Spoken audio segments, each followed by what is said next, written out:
April 2020 without proper authorization. The staff in question are, their names are there. Terminations without authority run against the employment laws and regulations of local government. We recommend that the decision for the termination be explained and documented for reference. And the management response was the appointment of these two staff was on contract appointment when we temporarily short of staff, and they were working once every week for 5 hours and 20 hours for the whole month. Management termed the appointment not to be in the best interest of the council. This was their response. Did you see the contracts by any chance? No, we haven't. For us, because there is no documentation. That's why in our recommendation, we said we recommend that the decision for the termination be explained and documented for reference. Because there was no documentation. We only see the termination, but there is no documentation, the reason or whatever. So this is for decision makers to know what actually happened, and then in subsequent or just to make a follow-up. Yeah. Okay. And page 32? Yeah. The other one is inappropriate appointment. We noted that the following appointments were made during 2019 and 2020 without following the required protocol. One, no evidence of recommendation by the Establishment and Appointment Subcommittee of the Council. Two, no evidence of notification and feedback to the Local Government Service Commission. And these were the appointments. Most of them were at the lower grade. And then their response was, it is well noted, and management will take great care to make sure that all recruitments follow the laid down procedures. Thank you. And on page 35 of the report, you have a performance review of the market and Lumos. Can you give us a brief summary of the issues that are highlighted there? Okay, we visited the weekly Lumo of Farafenye and Dungu Kebe as our sample site. Weekly Lumos are open market selling and buying points, drawing seller and buyers from the entire region and beyond. The council capitalized on the opportunity to collect revenue on a larger scale, given the large convergence. Our inquiry with the Lumo attendant revealed that none of the two Lumos had a water supply facility. That's one. At the Dungu Kebe Lumo, we observed that there was only one toilet compartment. At the Farafenye Lumo, was only one facility in place. It's not functional anymore. We had reports and evidence that people openly used open place. We also observed that there were no designated dump site at any of the Lumos. And the pictures are shown below. We have also found evidence that the poor condition had a direct effect on the revenue potential, as some vendors resist payment, citing the lack of basic service provided by the authorities. Management response is a provision of safe and clean drinking water at the Lumo areas, discussed with the UNDP on the COVID challenge at the Lumo, and a strong promise was given to council that borehole will be dug at each Lumo site and to improve the toilet facilities at the Lumo. In fact, management is making all possible means to make sure that there is a quality sanitary condition and hygiene at all the Lumos. So far, this is it.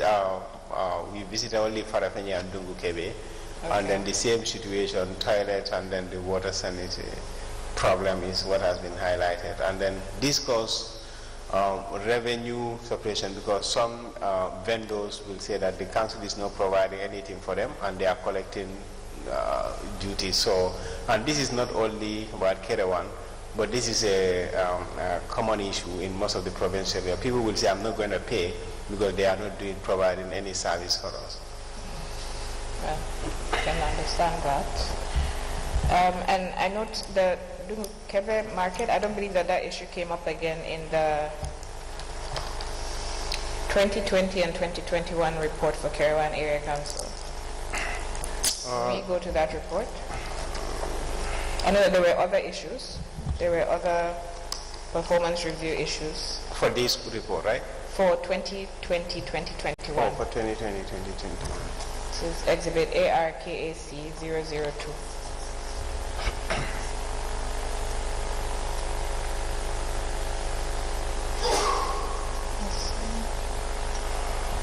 Yes, I mean that report. Which page we want you to get? So the performance reviews start from page 81. Page 81, right? There is the issue of rehabilitation of 2 feeder roads, and you indicated that the council spent $700,000 to fill potholes rather than actually making the road, the feeder roads. Okay. Rehabilitation of Daru Ruwan to Kerpate feeder road. We observed that there was no road rehabilitation work at Daru Ruwan to Kerpate feeder road, but rather to fill potholes at 700,000. However, the rain as well as movement of cars was the gravel used to fill the potholes, leaving the pathway dilapidated. The non-rehabilitation of the road was as a result of lack of financial resources by the council. Given the importance of this road, there might be a risk that the road condition will affect business since vehicles will not be able to ply the road, leading to loss of funds to the region. This road might not be accessible during the rainy season. Details are shown below. And then we said the council should seek funding with the counterparts to engage the relevant authorities to construct a gravel road from this. And their response was, this is noted. The total strength of the road from Kerpate is about 8 kilometers for gravel road construction. It's about $6 million. Meanwhile, management has noted your concern. In 2015, the SDF promised to construct the road, but due to lack of funds, it could not. Council had to intervene despite its meager resources to rehabilitate the road to make it at least accessible. Council is still active seeking for funding to construct a durable road. This road is very important to Council because of the revenue generated from the road. And you indicated that the Farafenye guest house is dilapidated and that it's a guest house that was constructed by GAM Works in collaboration with the council. Yeah. It was dilapidated and not in use. And you're saying that it shows waste of public resources which could have been diverted to other developments for the public. Yes. And the building will further dilapidate if not used. Yeah. You provided pictures Yes. of the building and the the toilet. toilet. And you gave a recommendation. Can you tell us the recommendation and what was management's response to that? Yeah, management should ensure that the guest house is used to serve its purpose and to generate revenue to the council. It will also be more effective if the guest house is managed with different management from the council. That was our recommendation. Council is sometimes, for their response, they say council is sometimes faced with financing problem. That is why some aspect of the project, like the guest house, will take time to be repaired. However, we have already renovated the guest house and is now fully operational. The planning director, and then no auditors for the comment. They said it has been renovated now and is in operational. So we can only confirm that. Okay, during your next visit. January. And on the next page, in respect of the market sheds, you have highlighted that you visited the market sheds at Chila Prince, Daru Rilwan, and Gain Sanjal, and they were constructed in 2021 at $832,117, $925,000, and $925,000 respectively. And you observed that they were poorly constructed. And you said that the concrete tables, benches, and floor of the markets were dilapidated with potholes. There were animal dung scattered on most parts of the floor. There were no barriers to serve as security for both vendors and their goods from animals. The Ngayen Sanjal market was not in use as vendors complained of lack of storage facilities for their products and that they cannot sell fish and meat in such a structure. You have said that this is as a result of lack of proper planning, supervision, and needs assessment for the construction of these markets. Can I just ask, were these markets there the previous year? Because when we went through the 2017-28, is it 2019? Yes, the 2019 reports, it was the market at Nungukebe that came up. Is it that you did not visit these markets? This is a new one, built in 2021. Okay. Yeah, built in 2021. And when did you visit? When did you visit to prepare the report? Was it 2021? 2022. 2022. So within the year, it had already dilapidated. Yeah. And the council's response is that the contract of sheds did not include provision of storage facilities at the site. For the dilapidated stalls and potholes, we will engage the contractor for repairs. We did not appoint a cleaner because it was agreed that the users will be cleaning their business areas on a daily basis, and the council decided that we will not be collecting revenue. I don't understand that. They would not be collecting revenue for what? I don't understand that either. I don't know. We will be cleaning their business areas on a daily basis, and the council decided that we will not be collecting revenue. Maybe that is not clear. That should have been, because I know anyway the vendors there will be paying the money. So when they say they will not be collecting revenue, maybe that's not clear. This is something that. And did you happen to see the contracts for those constructions?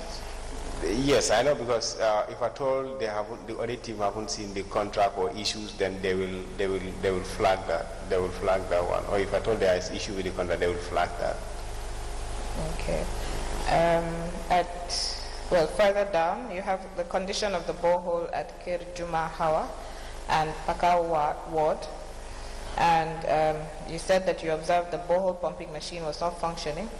According to the Alcalo's representative, the borehole had similar machine failures twice from time of installation, wherein the community funded for its repair.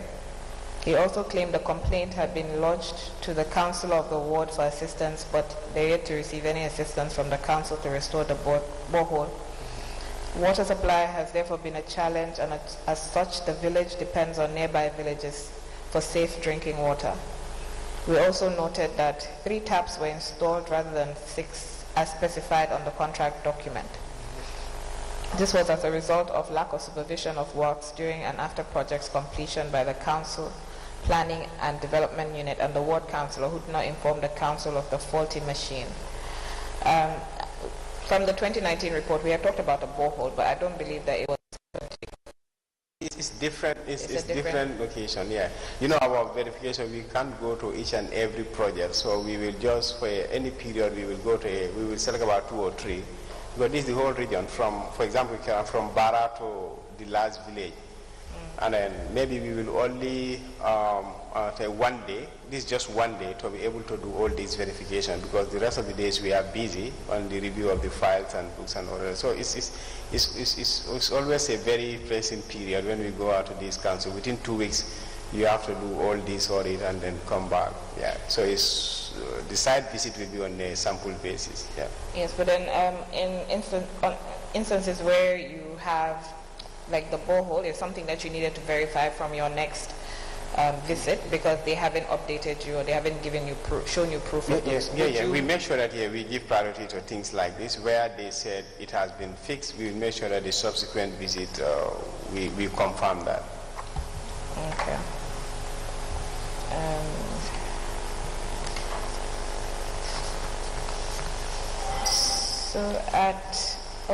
Yes, go ahead.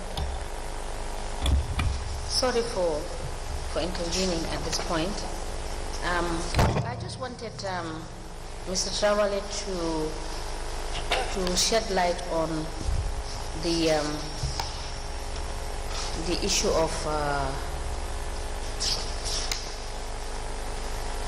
of the bank accounts and balances. On pay? I think it's on page 3, if I am correct.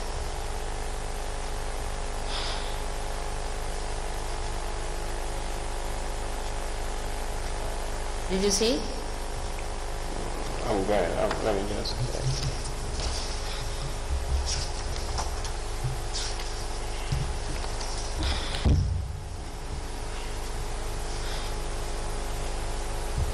On page 3, right? Yes, at 1.3, bank accounts 2019, 2020. 2018 and 2019. The previous report. Yes. Oh, okay. Sorry for taking you back, No, Council. that's fine. Let me Because go. I noted this and I did not, before we close with him, I have just some few questions.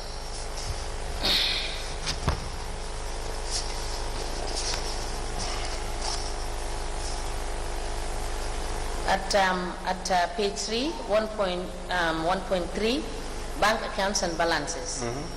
If you look at 2018, you indicated that the closing balances for 2018 was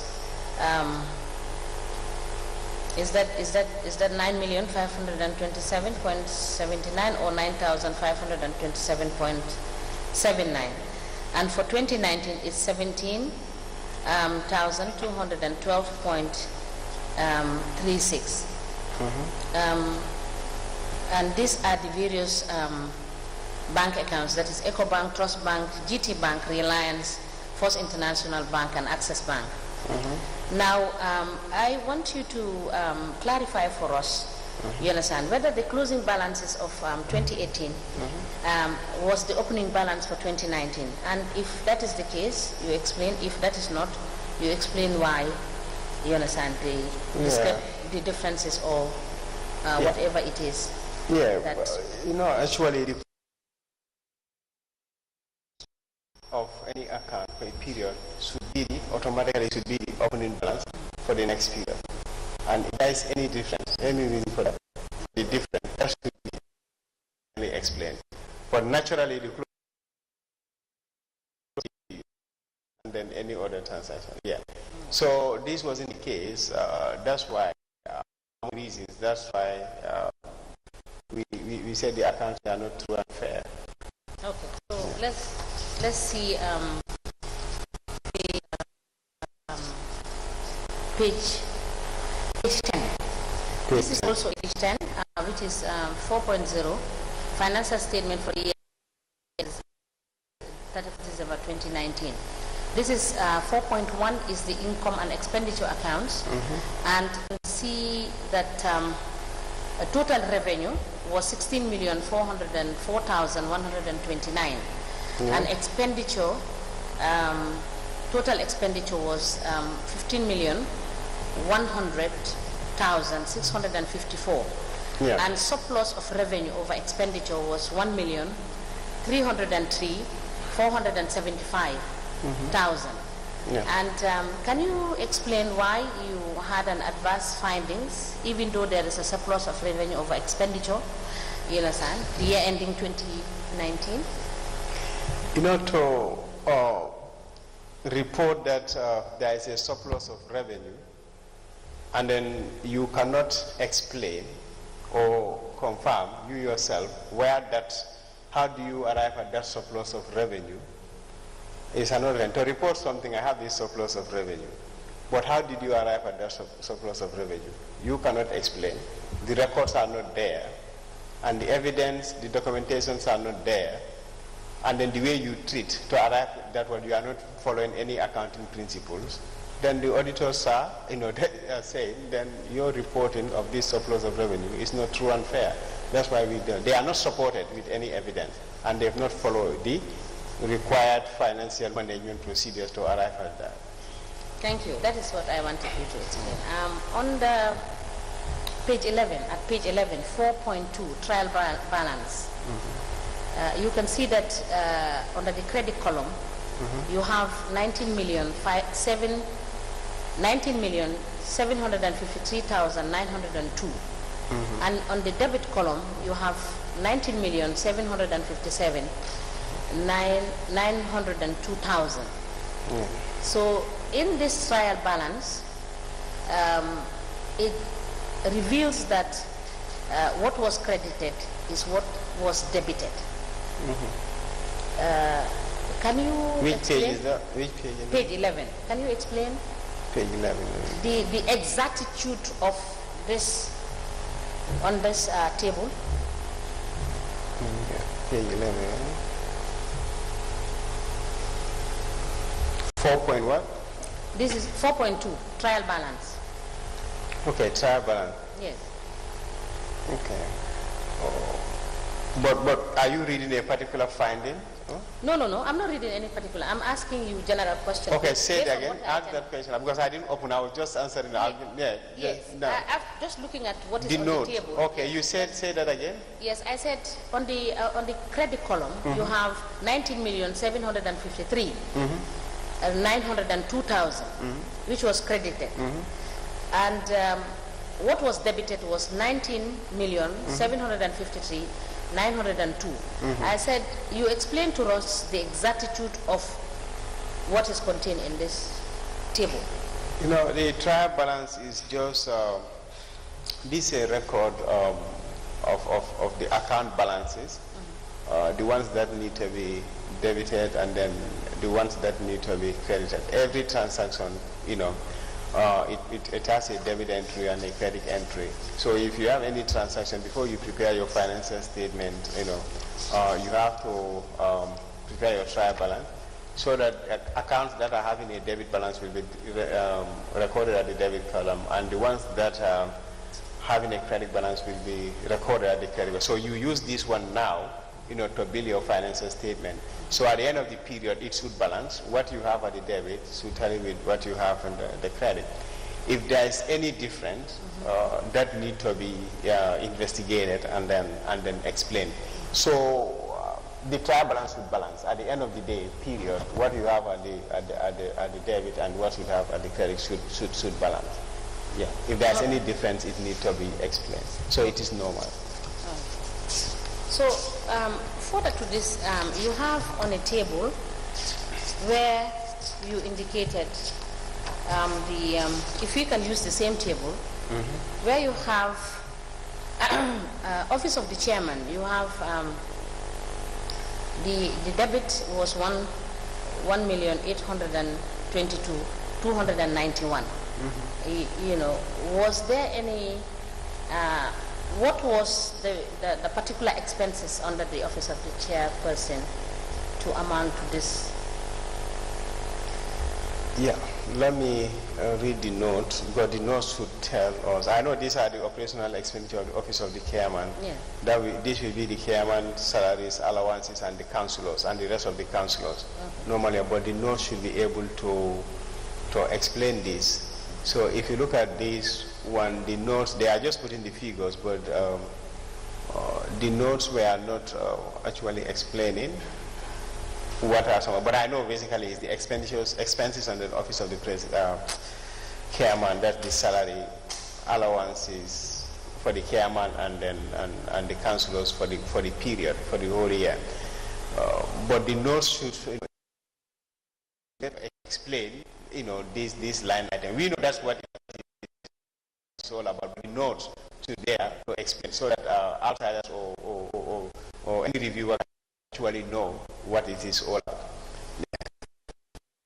So these are some of the weaknesses that makes us to come up with the opinion that it is not true. The notes are part of the financial statement. So you did not have any opportunity to know the breakdown of what made up this 1.8 million? 1.8 million, we will know is the salaries and allowances. But you know, for us knowing, because of our background, we are auditors. But the report is not for us. Okay. It's not for them who prepared it, but it's for the external reviewer. Because had it been that note is there, even you would not even have asked this question. So that is why, and then the report is for you, the stakeholders, those who are not part of the council and they are not auditors. The accounts should be prepared in a way that they can read and actually know what these things consist of. But this is about their salaries and their allowances for the period, for the year, the chairman and all the councillors. But they haven't put that note there. Yes. To explain in details. Yeah. So, okay, if you look at also on the administration, you see that the expenses were 2,787,888,000. So those ones also, is it the same explanation goes for that amount of money? Did you have any verifications for that?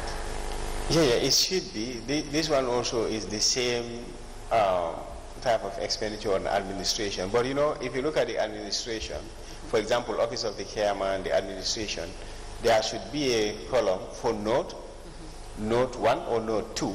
Then you will just go to that note, and then that note will explain this 2.7 million, this is the expenditure on this, so and so, and then explain it in detail so that you readers will be well informed. So this was lacking, and these are some of the reasons why we said the accounts are not true and fair, because it lacks some of these notes. So it also, the same explanation goes for finance, yes. Any figure you see here, the notes should be there to explain what it is, so how did they arrive at that figure and what was it entailed. Okay, so which means on the finance 3.2 million was expended and you couldn't have anything to explain. The market also 1 million plus was expended. That will also be the salary and allowance for the market. You know, they divide this thing into Office of the Chairman, the administration, the finance, the department, the market decision, the internal audit for the year. Yes. So this is just but that is not enough. The figures are here, but you should be able to explain. You know, you can say the salary for the finance, this is a salary and allowance for 5 staff at the finance department, their monthly this thing, you know, just to give a breakdown. But that was lacking. So all the figures were the same thing. Yes, on that development, there is an amount of 2,906,651. Was there any projects that substantiated for this amount of money spent? There is no note for it, but I know this will be these rehabilitation works, these markets, and then I just want to go, the notes will be able to explain better, but there was no note. But I know these developments are these road works and these markets that they are building, their counterpart contribution to GAM works, they are mainly on that. So is it the same trend in 2020, 2021? Yes. You still did not have notes to explain some of these expenditures? I can go to 2020 and 2021 and just confirm. To see whether and just to respond to whether it is a different scenario or is the same scenario. Whether there is improvement. Yes. Well, as far as the opinion is concerned, it's still adverse. Yes, it's still adverse, the same adverse opinion. Yeah. So even if there is improvement, but it's not significant enough to change the opinion of the auditors. Statement. If you go to page 4 of the same report, right? Yes, of the same report. Okay, let me go back down. You indicated at 1.2, and you made reference to the Local Government Act, and you said that the Act requires for them to provide at least finance, services, planning and development, and administrative departments or units.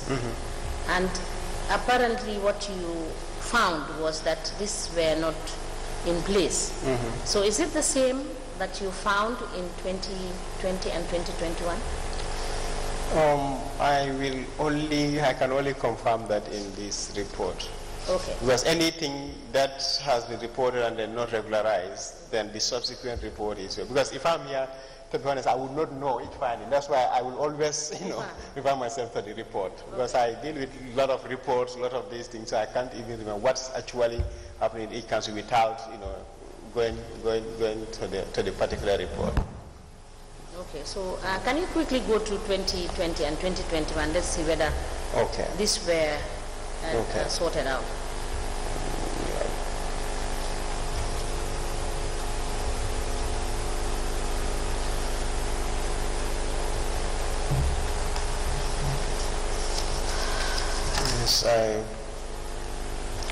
That's 2020-21. I will go to the table of content. That'll be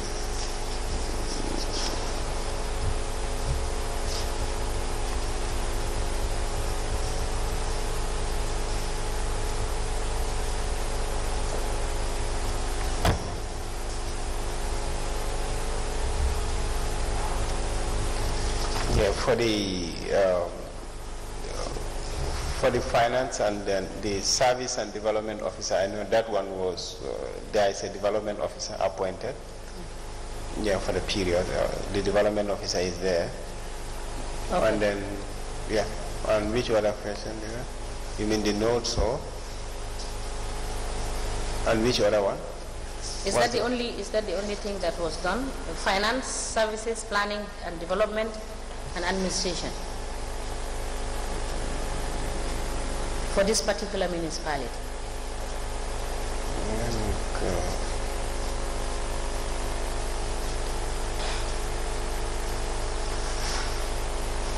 Let me just go to the prior matters now.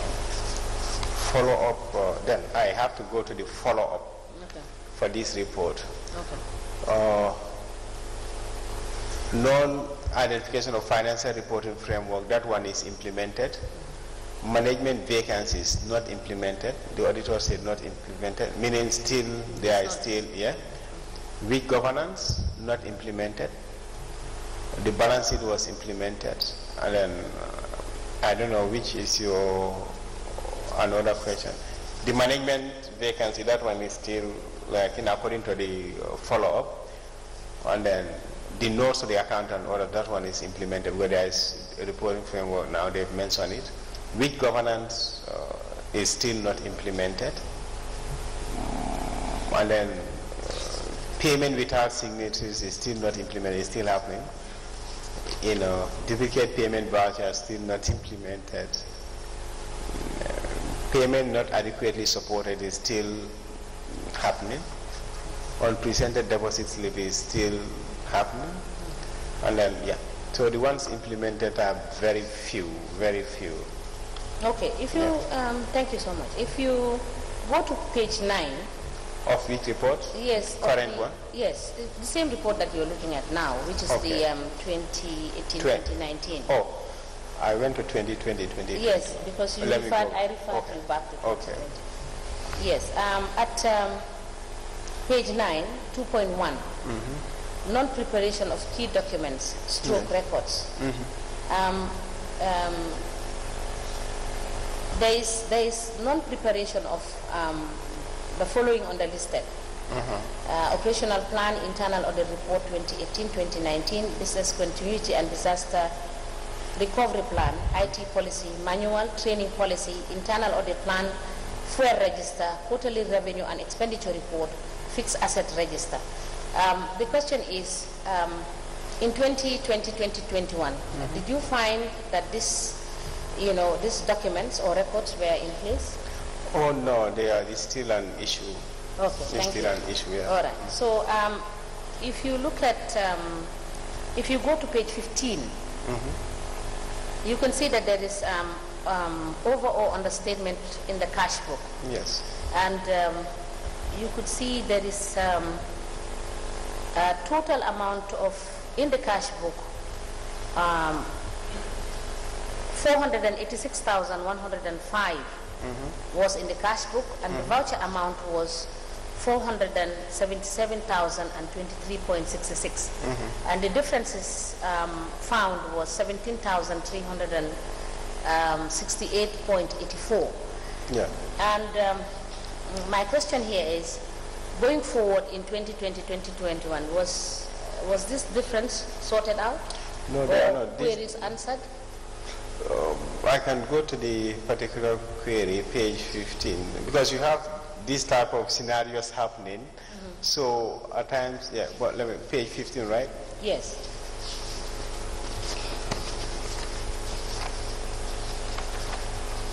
I just want to quickly run through the questions I have so that we can proceed with the...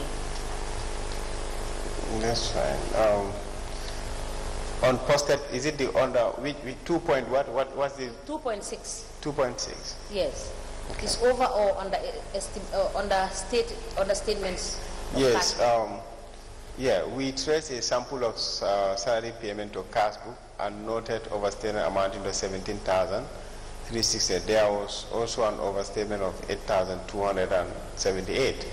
And then the management response, it is noted, and management is doing all its effort by requesting from the Local Government Service Commission for the recruitment of an internal auditor as part of the vacant position of key area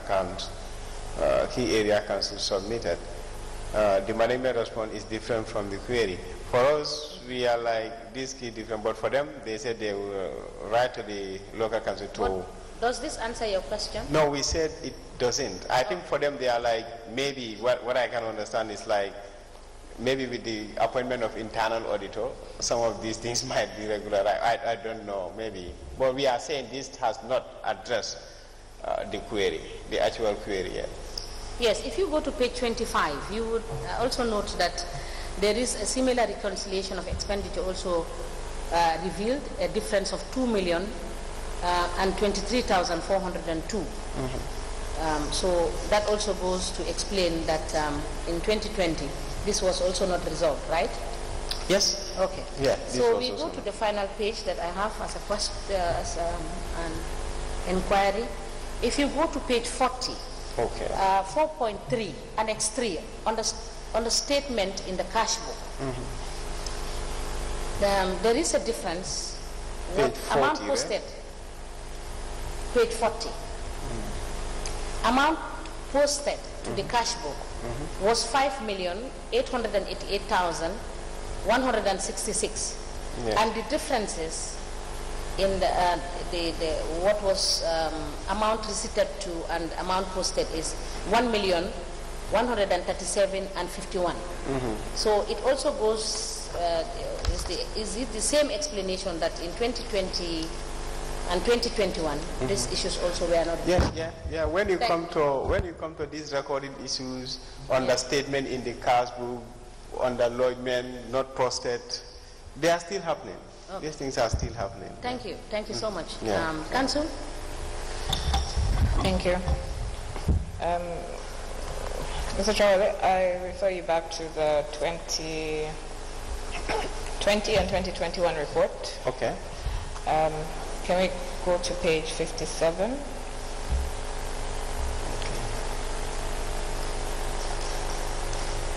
Page 57, right? Yes, there are several businesses that were not charged license and operational fees as per your review of the demand notes. And this will obviously lead to loss of revenue for the council. Yep.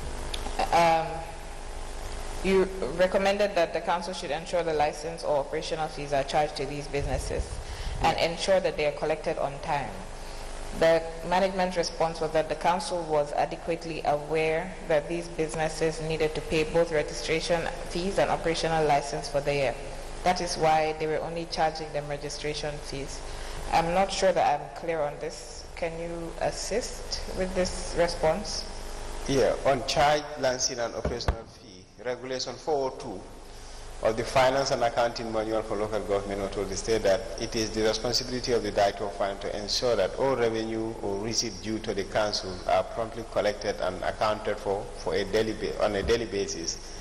The Director of Finance should make a proper arrangement and procedure exists for the prompt assessment of all revenue, and that appropriate measures are taken to collect areas.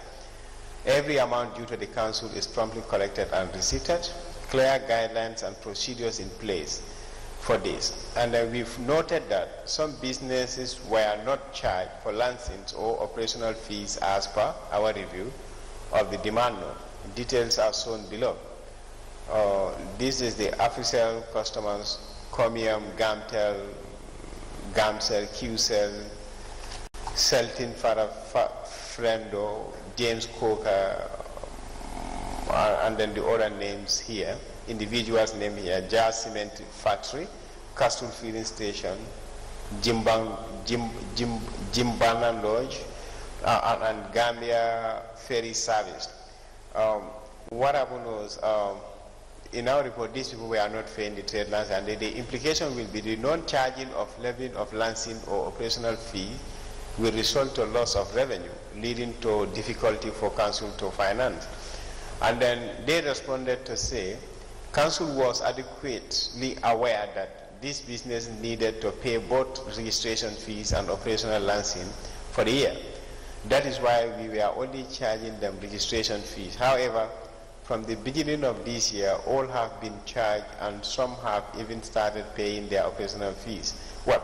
It's like they are agreeing. They are not paying, but they said beginning of this year, they all started paying. Yes, but it is their answer just before that I was confused about, because they're saying that they're aware that they're supposed to pay for both, but that is why they were only charging them one. They said council was adequately aware. Is that correct? Am I reading the correct answer? Yes. That these businesses need to pay both registration fee and operational licensing for the year. That is why we were only charging them registration fees. They don't, you know, the thing is, when they respond, we don't even make any change or any this thing in there. The sentence structure, we will only copy and put it as how it is. We will not even change the grammar or whatever. So, yeah. Because it sounds like it should be that they were not aware rather than they were aware. Yeah. Okay. Councils were adequately aware that, maybe they want to say they are not aware. Yeah. Okay, at paragraph 2.2.6, on the valuation of properties, you have stated that there was a variance in the fees charged for properties. Yeah. You said the rate for landed properties with amenities such as electricity and those without electricity are valued at $250 and $150 respectively. Yeah. An additional tax of $15 was charged on houses with corrugated iron sheets, and $10 for grass huts situated on each property. Their response was that what used to happen is council collectors will normally go around businesses and assess them just based on their own judgment. And also these are people who are not technical in the area of valuation. This is why in some cases they tend to undervalue properties. Council has plans to engage people who have technical know-how to work with finance department to do a proper and accurate valuation come the next assessment. But I believe this is something that came up the year before, and I think one of the responses they had given was that they had written to the ministry, and you had said that you found no indication that this was actually done. Yes. So the following year, or the following 2 years, they still didn't do it. Yeah. Because even in our recommendation, we said management should liaise with the right authorities to ensure that properties are valued to meet current market value. Yeah. Because like some of these in $15 charges also on the rate, we know that these things are not realistic. So these were since 19, I don't know. I'm not even sure those ones were anywhere. Yeah, so exactly. So yeah, because here they say they are using their discretion or whatever. So at least they should liaise with the right authority to make sure that at least there is a policy that can be, so that there will be nothing like discretion, people using their discretion to collect rate. Okay. 2.2.7. Your finding is that the council did not, on the unpresented lease or rent agreement, you stated that the council did not provide leases or rent agreements for Supersonics and Reliance Financial Services for properties owned by the council. There is no evidence, ledger account, to confirm that these two businesses pay their lease or rent to the council. These properties are in Bara and Farafenye, respectively. Yeah. And the response was that the agreement between Reliance Financial Services and council has been provided as attached for you to verify. We will look for the other agreements with Supersonics. Yeah. Your further comment was that the tenancy agreement provided was in respect of Reliance Financial Services, which was agreed by both parties on 1st April 2016 for a period of 5 years, meaning this agreement will be ineffective by 1st April 2020. Therefore, the council needs to provide the renewal tenancy agreement since the one provided expired in April 2020. Did you ever get the agreements, the subsequent agreement? No, we haven't.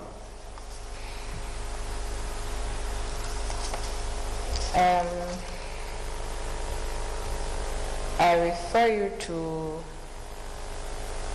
page 64, which deals with overpayment of allowances. And you noted that the Director of Finance and the Deputy Director of Planning received $2,000 monthly transport allowance instead of $1,500 for the years 2020 and 2021. And their response was that this was in response to a government pronouncement when transport allowances were increased from $500 to $1,500 for grades 1 to 9 and $2,000 is for grades 10 to 12. We also decided to increase based on this. They said we do not see any violation in this. And your further comments were that the evidence as per your finding indicate 1,500, and no evidence was provided for the 2,000. Management should ensure that the documents are provided, or all staff paid 1,500 as approved by ministry. Did you ever get any further? No, because I know the transport has been increased from 500 to 1,500. That one got to 2,000. For others, I'm not aware of that. So we just requesting for documentary evidence for the 2,000 above grade 9. We're not sure of that, but no documentation has been provided. Okay. Page 66. Paragraph 2.4.3 on unpresented personnel files.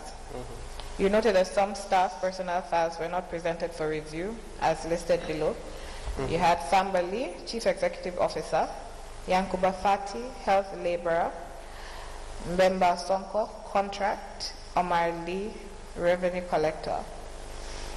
And you said that management should ensure that the personnel files for these staff are provided without delay. They have stated that council staff are often rotated. This is why files of staff sometimes remain in their previous posting place. Sambali's file can be traced at Janjambure, while Mbemba Sonko and Yankuba Fati are on contract. Omar Lee's file is available for verification. What were your further comments in respect of this? Yeah, let me read the further comment. The personnel files are not provided for confirmation, and files should be open for the contract staff and all their details filed and submitted to the office for confirmation. What we're trying to say, even if you are transferred from one institution to another, a file should be open for you for your current posting. And then even if staff are on contract, it doesn't mean that even if staff are on contract, their files shouldn't be open for them. And then the one that they said is available has also not been submitted to us. So is it usual for their staff to be on contract? I'm just trying to verify. I think Yankuba Fati is health laborer, and Bemba Sonko, it just says contract. Is it usual for these to be, well, on contract rather than permanent staff of the council? Yes, staff might be on contract, but it's the file. If that was the file, the documented, that will show the contract. How does the contract come about, the correspondence here and there? But if there is no file, it will be difficult to verify how was he appointed on contract, for how long, the payment and the like. Okay. On page 74, your finding is that you noted that the council did not have title deeds for their properties in order to ensure ownership. These properties are not recorded on the fixed asset register, and you set out the details below. These are 23 properties, and most of them are the markets and the sheds. The car park, the car parks, etc. And they said council has a local authority ownership document for all lands at Farafenni and Bara. The alcalos of smaller settlements also provide alcalos ownership transfer. Most of the marketed lands has just been acquired recently, and council has planned to lease them. This was their response, because the implication is these properties might be personalized without notice by the council. So that's why we're thinking if they can have this document. But this was their title deed. But this was their response. But they have said that they have alcalo ownership transfers. Did they provide those at least, so you to verify? No, we will verify, because this was after our, so most of the time, this response, if we are providing any response, because this means during the audit, all this has been discussed with them at the exit meeting. Okay. So they will not even disclose some of these things to us. So it's only when you send for them to respond, they will mention it, but they will not even provide any documentation. And then most of these things, even if you go back again, not on this particular query, but most of these things they will say it's available, it's available. If you go back again, it's the same thing, similar issues. Yeah. Page 78, you have the issuing of fuel to obsolete vehicles. You noted that the council issued out fuel to vehicles that were obsolete and not in use as detailed in the table below. There were 3 vehicles, KAC 3, which was for finance department. You said according to management, this particular vehicle has been redundant for many years due to mechanical failures. However, the director of finance uses the fuel allocated to it. There is no internal policy or resolution passed to justify the fuel allocation. KAC 6, you don't have the details of the department. KAC 2B is planning, and you said the vehicle is not seen. Not seen, yeah. And the response is that KAC 3 and KAC 2B were allocated to the finance and planning director respectively. These people were finance and planning directors respectively. They were allocated fuel as per the council budget. When these vehicles broke down, council continued to issue them fuel in the name of these vehicles. However, we will discontinue the issuing of fuel in the name of these vehicles. These people used the fuel as per budget allocation to run the council errands. We will now stop the vehicles' names and just put their names instead. And I don't believe you have a response, a management response, but sorry, an auditor's further comment. But is that normal for them to just change the vehicle and put the names of the directors, even though there's no justification for them being allocated the fuel? Yeah, it's, these are just internal control agencies, because like if you look at the fuel register, you are issuing fuel to this KAC, this is Kerouan Area Council 6, 3, and then 2B, as you know, if they are allocating fuel to official vehicles, when the audit team found that these vehicles now are not in use, but now what they are saying, their explanation is saying like they are issuing these vehicles to the owners of those who are using these vehicles, but they will cease doing that and put it in their names. These are serious internal control weaknesses, and then there is a risk that fuel might be misused without being noticed, and that's the implication, and that is very high likely to happen. Maybe these people are not even aware that this fuel is issued in their names on these vehicles. Because it says they're saying the specific people that it's been allocated to, so I'm sure they're aware that it's been. But it's possible those individuals are not even. Well, that's true. But it's just titles. KAC 3 for Director of Planning, for Director of Finance. These maybe they are not even. Sure. Yeah. Sure. So I just have a few general questions for you before I ask the commissioners. In all the reports that we have gone through, I am not sure I came across any flags in respect of collections of rates by the alcalos. This has not, as far as I can remember, have not come up in your reports at all. Do you remember coming across any of these? Yes, maybe each and maybe this is common in the rural councils. We flag some of these things coming now of queries. Percentage of payment to the alcalos.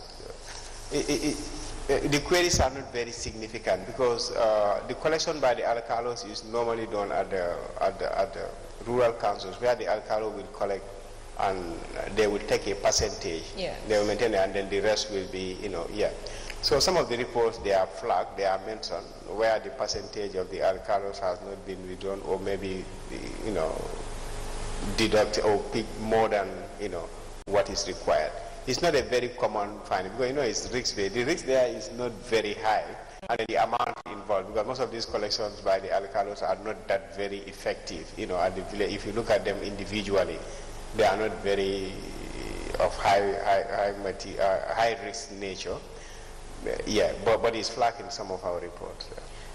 So do you think if rates collections or rates payments, license, operational license fees, whichever it is, do you think it would assist the councils if these are paid directly to, say, banks or a designated collector or collection point in the different councils, rather than paying the cash directly to the councils? Yes, places like, but if you said the most effective this thing will be to pay it to the banks, because anything that deal with the movement of cars is risk, is of high risk. We all know that how tempting cars can be. But again, if you look at some of these councils where they are, some of these villages, there is no bank. Yes, so if you just want to limit it to, you have to make all payments. Or I might even be having cars today, and then to pay, go and pay my rates. But going to the bank, maybe I go to the bank, there are a lot of queue or whatever, then I would prefer to go and then just pay cash and then again. But I think just to have controls in place. If somebody paid cash, you make sure that there should be daily banking. Because even if you pay to the area council cash, and they make sure that by the close of the day, they went and deposit this, and the risk is still minimal. But the thing is, if you just want to say, all payments to be done at the bank, it can also lead to some revenue, because people might have cash and then going to the bank, or maybe the bank is very far, so it can lead to people not paying the rents for the year. No, but so that's why I said either banks or perhaps a collection point that has been designated. I mean, the idea, I think, is to, you have a register with all the properties, all the businesses within your area. You have a fixed fee, a schedule that everybody can see, the banks can see, the people who live there can see. So there's less reason for non-payment by the people who live or work or have businesses in that area. So if there's a designated collection point, might not be a bank, might be some other sort of financial institution that is within that jurisdiction, depending on where it is. And if the requirement is that you pay, you know that you're supposed to pay by the 31st of January, for example, and you don't pay, the idea is that it's easier for the council to collect or to on you, or basically to enforce payment, right? So do you think that it would perhaps assist in the accountability of revenue collection? Yeah, I think when it comes to the collection of these rates, taxes or whatever, it's a weak system in place. Even at times you will be, even you don't pay your rent or your tenant, at times you even tend to forget about it, and I think the system just needs to be strengthened to be more robust, so that at least they will improve the collection method. Yeah, I agree. There should be a mechanism to improve the system, and then Okay, and then you visited the different markets in the various councils, and there are canteens, right? There's rent, fixed rents that are being paid, and there's also market tickets for the stores, I believe. I'm not sure. Do you have any suggestion for effective ticket collecting? Because I think the tickets are $10 per day or something like that. Yeah. I think they are introducing this digitalized system in Brikama. I don't know. I think they are working on this digitalized system. Is it the POS machine? Yes. So because that is not my area, so I would not know what method for me. Yes. Whatever procedure they have for us, this is how it should be. We will just review. If there's any weakness in that process, we just highlight. But being a layman in designing some of these things, I would not. Maybe my recommendation might even be the worst one. So I don't want to be found wanting in that. Yeah. Okay. And then final question. Do you think trainings will raise awareness within the council? So this would be council staff, the councillors, because I've asked you several times whether you think or whether you believe that the councillors are aware of their functions and what their powers are. As well, you've raised issues about internal audit and the finance departments and how they're not, they don't seem to even know what they're supposed to do. Do you think it would assist do you think training is an issue? Is it something that would assist to strengthen the administration? And I'm not sure whether National Audit does any trainings for any of the government institutions, but what do you think?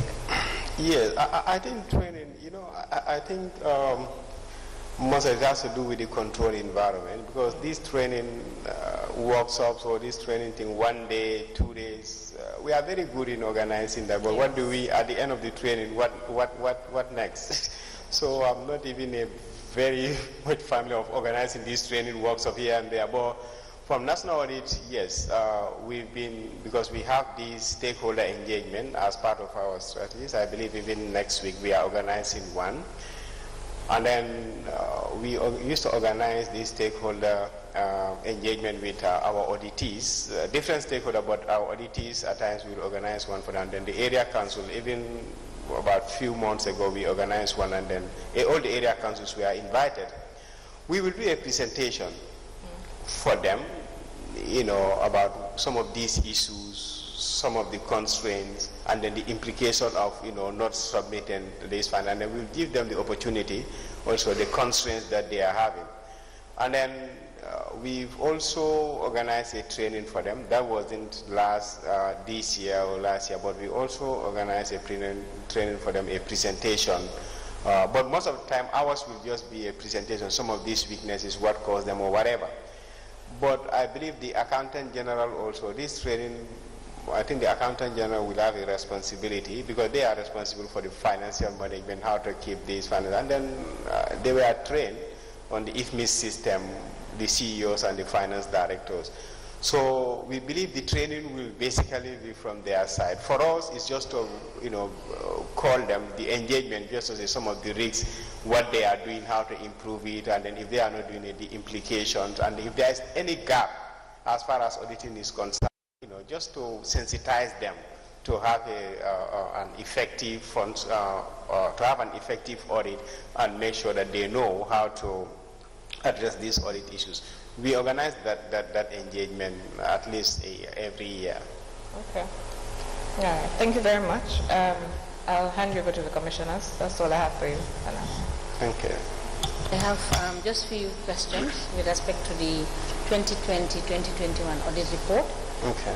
But it's just to give short and brief answers, because you've extensively gone through it. But I just want you to clarify one or two things. If you look at page 35 of the year ending 31st December 2020 and 31st December 2021, at page 35, which is at point 5.1, it says cash and cash equivalent. It indicated that in 2020, the revenue collection account, development account, recurrent account, which is which totaled to 1,365,260.36, and in 2021 you have 9,108,841.28. My question here is,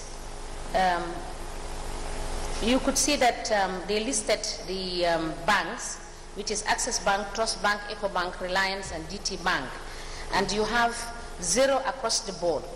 Can you explain what this means? So on 5.1. Yes. Yes. 5.1, cash and cash equivalent. Yes. You said what specifically is the question? The question is, you could see that with respect to Access, Trust Bank, EcoBank, Reliance, and GT Bank, you have 0, whether it is whether interest was not paid or whether transaction was not done. We are not clear as to what is representing. But this. that's 5.1 on the 2021, right? Yes, page 35. I have that page? That is the Oh, no, no. 2020 and 2021. Page 35. And this is 2020-2021 report, right? Yes. I have page 33. 35. I didn't see. I know page 33. I have cash and cash equivalent. Yes, that is what I'm... 2021, the description, revenue, bank account, Yes, revenue that is collection exactly account. the one, yes. Total to 3,918,841. Yes, for 2021, and 1,135,226.36. Can you explain? On page 36, right? On page 35. Because what I have on page 35, maybe it has to do with, but it should be the same. Okay. It's the same. It's well- cash and cash equivalent. I just want you to explain the differences in 2021 and in 2020. No, the difference, because that is for them to, because that's why you have the comparison figure. Okay. Cash and cash equivalent, this has to do with the physical cash or items that you know you are about to receive them. Cash and cash equivalent, But the difference between 2020 and 2021 should be explained in the note. This one has changed from these figures to these figures. The reason for the changes is their responsibility to explain that. And then so the readers will know, oh, this is what actually happened. Then auditors for us is just to say whether their explanation is in line with the policy or the best practice. Also, then if it is not genuine, then that will have an impact on our opinion. But in this case, it is not explained, so I will not be able to know why. And that is why we are also having difficulty in appreciating this. And that is why we said the account is not true and fair. Because these notes explanation are all part of the account preparation. So if they are not there, then we have no option but to say it is not true and fair. Okay, if you go to page 36, you have receivables under 5.2.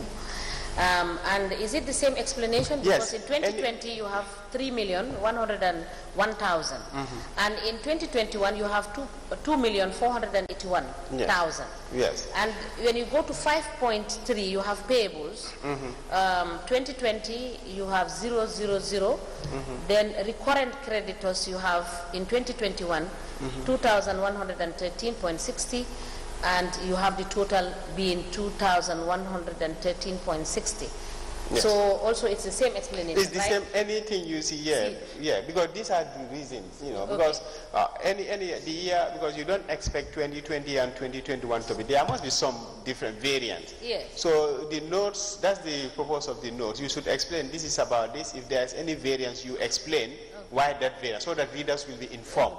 But if that is not there, then readers are not informed. So if readers are not informed, then the auditors will say the accounts are not true and fair, but they are not serving the purpose. Okay. So like it also goes to goes further in 6.1 license.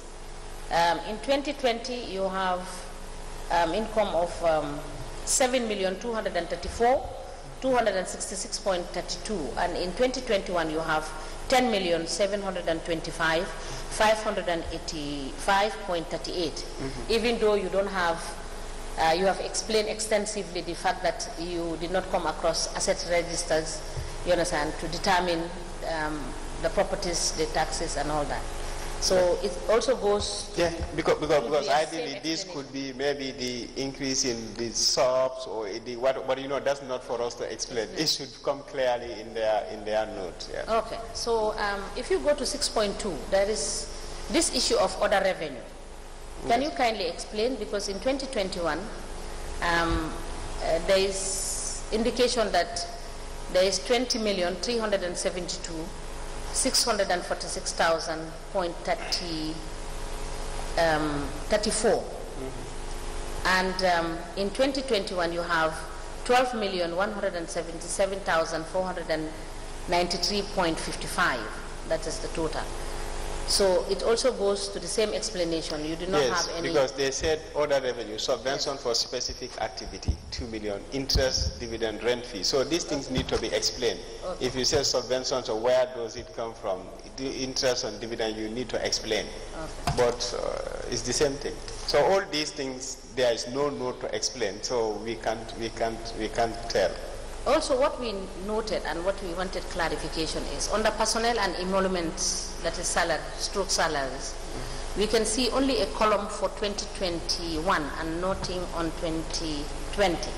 And the 2021 cumulative amount paid with respect to that heading, that is personnel emolument and salaries, is 7,499,909.83.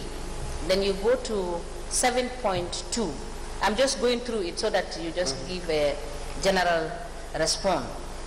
Pensions and gratuities, in 2020, what was expended was 504,592.53. And in 2021, 420, 805,000.75. So you could notice also here that there is decrease in, you understand, these payments. And then you go to 7.3, consumption of goods and services. In 2020, the expenditure was 5,621,584.47. In 2021, you have 4,953,327.13. So then they said they had capital development. The capital developments they have, the capital expenditure they have done on development. For 2020, they spent 12,666,978.50 on capital development. And in 2021, they expended 6,977,385.92. Then when it comes to finance cost, that is bank charges, etc., they said in 2020 they expended 55,679.76, and in 2021 they expended 27,824.54. So I believe that you have explained extensively. So all of these numbers, you couldn't have justification, and that is why you said the findings were advised. Yeah, and then even if you look at them, like capital and development expenditure, you see line items that you know, naturally they are not capital items. Yes. But and then you go to even the goods and services, consumption of goods and services, you see things like training, you know, they are not, you know, as auditor. So, and then this is what they use to build their plan, but there is no explanatory note. Because if you say training, you didn't tell me what that training is all about. Before I conclude to say training is not under, you have to explain what are you talking about. So for us, overall, the conclusion will be this account that you submitted is not true and fair. It's adverse. Thank you so much. I will have Commissioner Fall to ask you questions. Thank you very much, Madam Chair. Mr. Traore, I want to thank you very much for taking us through the audit reports of all the councils.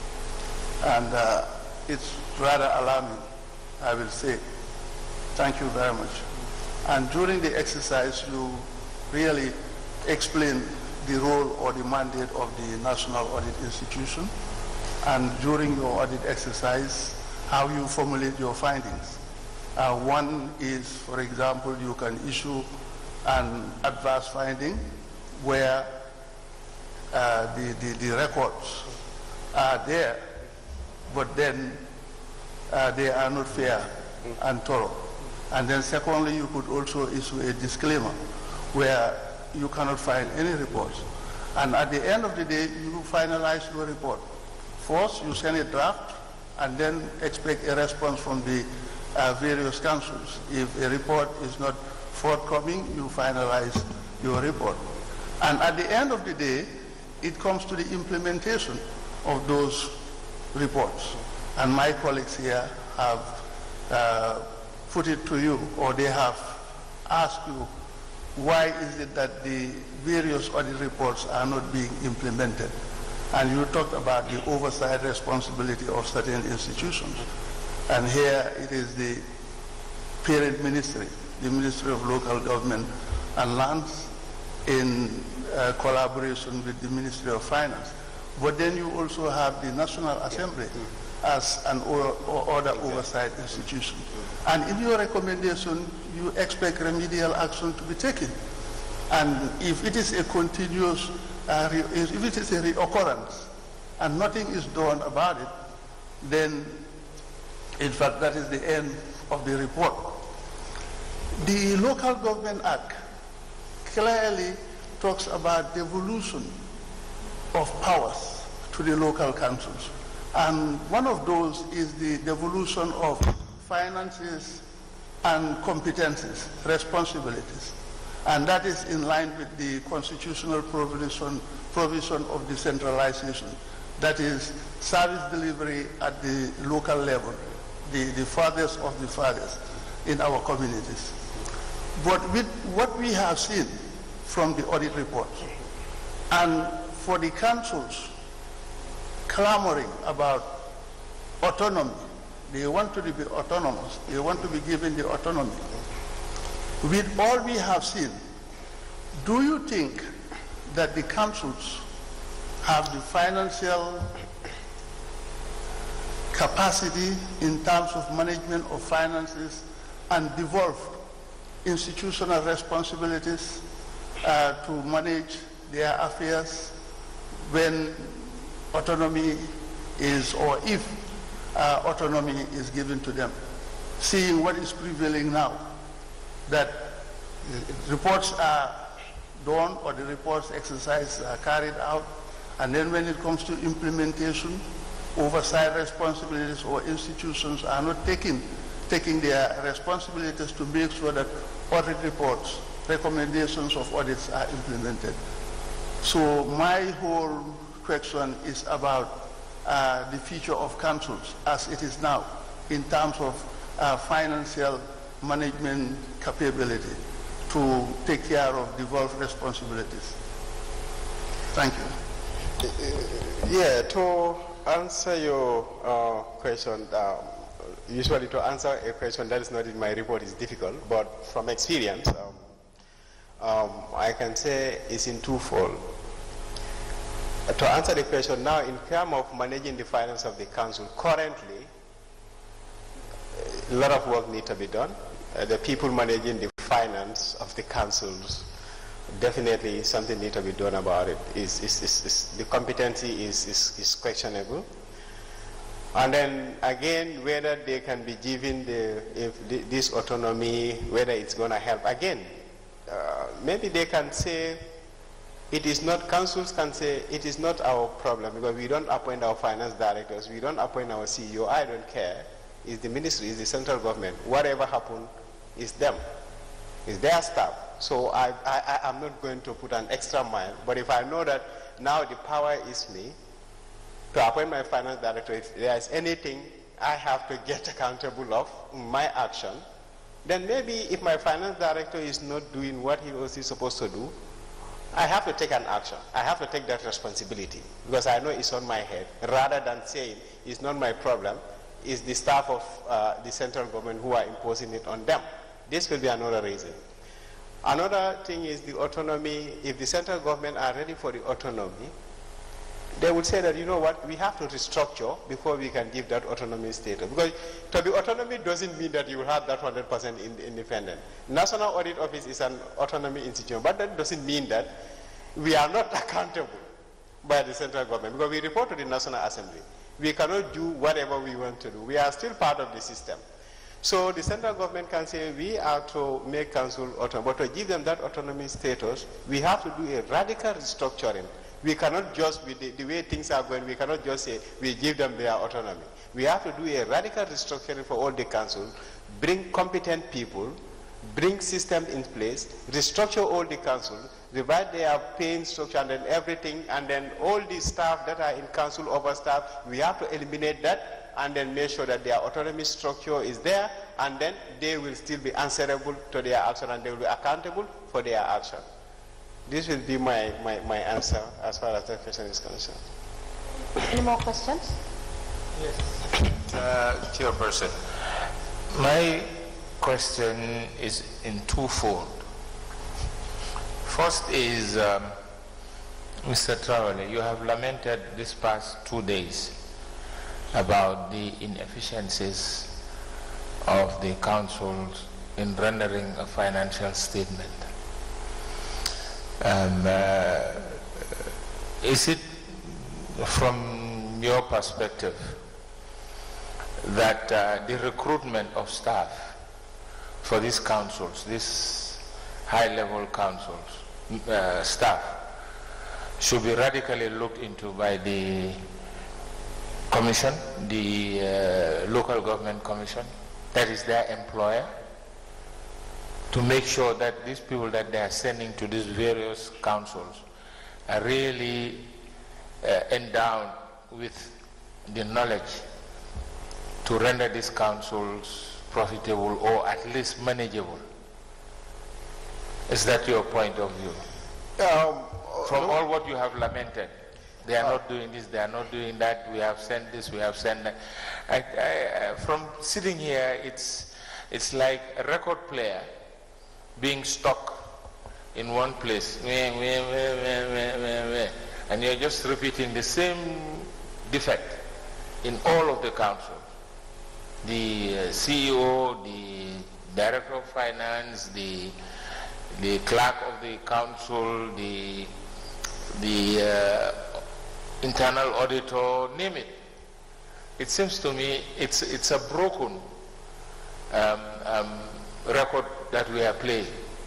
Just stuck with the same repetitive things that is happening with this council. My belief in being a member of this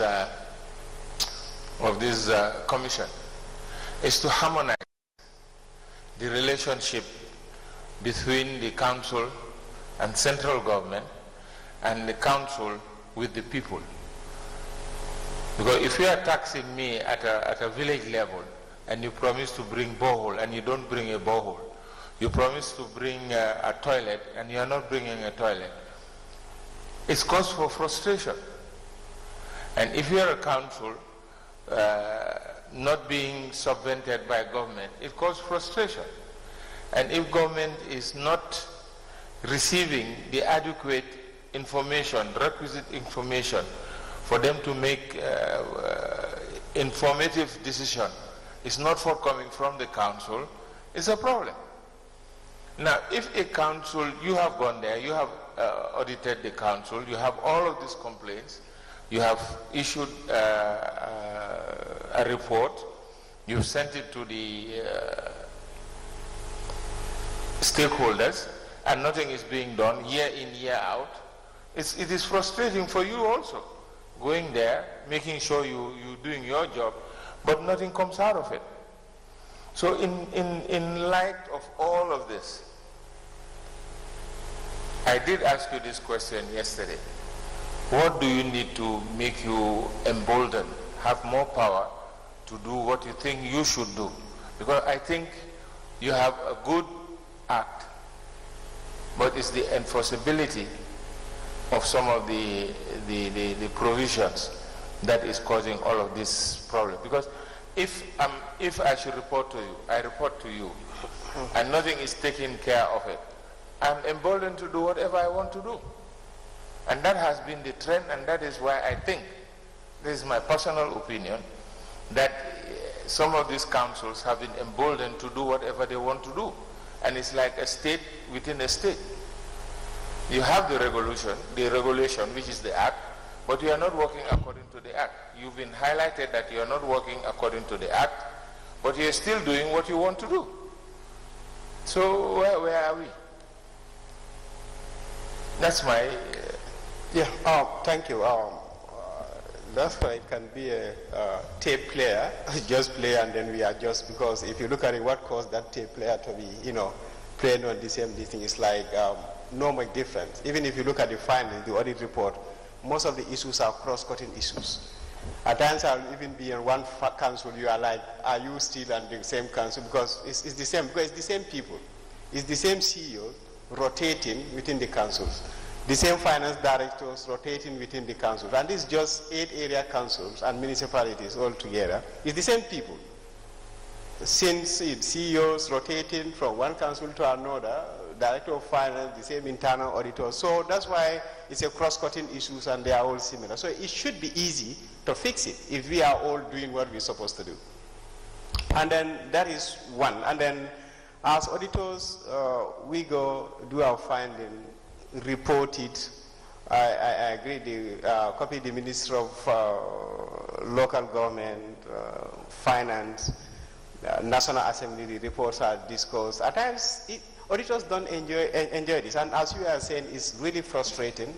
I don't enjoy being away from my family for 2 weeks, working even on Sundays, on Saturdays, on Sundays. If we are there, we work even on Sundays, because you have a tax assignment to complete and come back and report, because National Assembly need this report immediately. At times, even the audit team, you can see the frustration in them. But I will tell them, what can you do? Your responsibility is to review. And National Audit Office, this is not only limited to the councils, but you look at the recommendation, all the other directors is similar frustration. Audit reports are prepared, they are produced, nothing is being done about them. Even if the Auditor General is here, it's going to be the same frustration. And then coming to the power, as I have mentioned, now there is this surcharge. It was in the Constitution, but wasn't clear how to go about it. And then now the Auditor General is working on that. It has been sent to the Minister of Justice.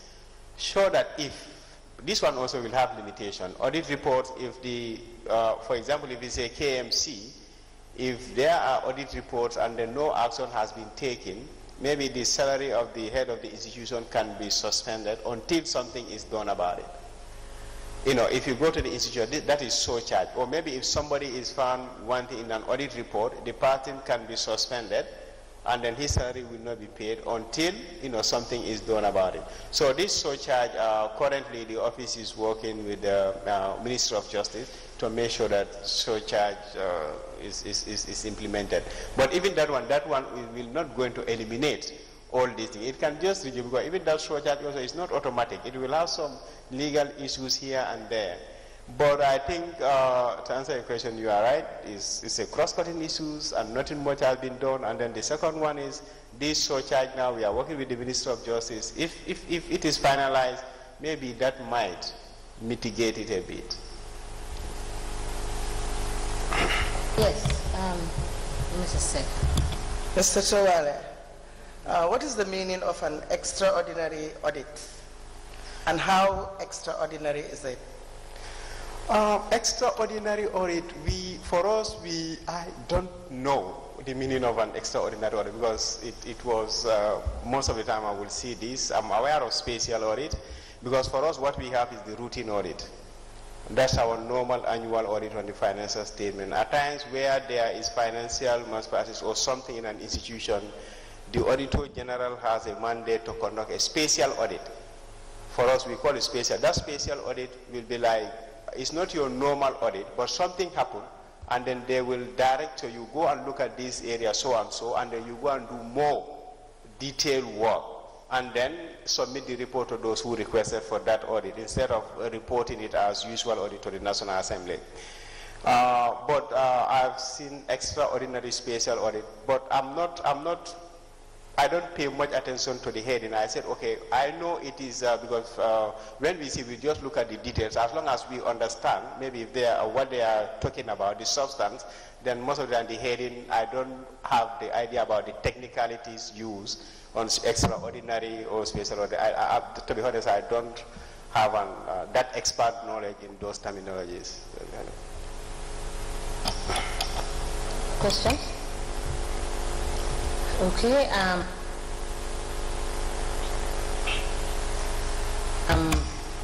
Mr. Chowale, thank you so much for spending time coming to enlighten us on this audit report. We are grateful for the time. and for the elaborate explanations on issues on the audit reports, the various audit reports. And we have asked you to get us some documents. When those are available, we may call you back so that we can go through those documents. And once again, we will say thank you, and we will hope to see you later on when we need you to clarify certain issues to us. So thank you so much. At this point, we would rise for lunch for 1 hour and reconvene because we have another witness for the afternoon. Thank you so much. We can rise.